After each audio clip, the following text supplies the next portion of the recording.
Hey everyone, I'm Jason. Today's video, I'm going to show you how to change the battery on the Dodge Key Fob. So it doesn't matter which one you have, it's all the same steps.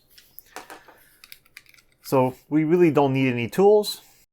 Okay, so we're going to remove the key. So you got that little slot, slide it over, pull the key out.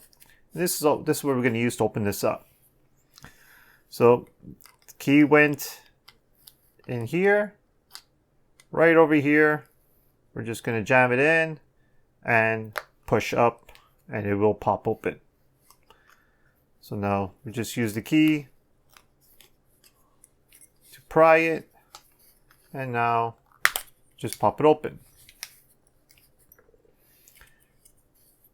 Now we can take out the battery, and this battery here is a CR2032. The camera can pick that up. So all you do is pop in the new battery.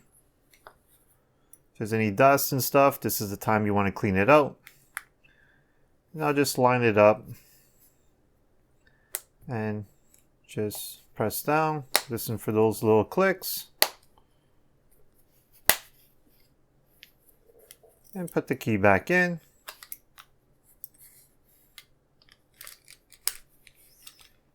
That's it. Okay guys, if you have any questions, please give me a comment below. If you like this video, hit those thumbs up. If you want to see more like it, make sure you hit that subscribe button. And like always, thanks for watching and have a great day.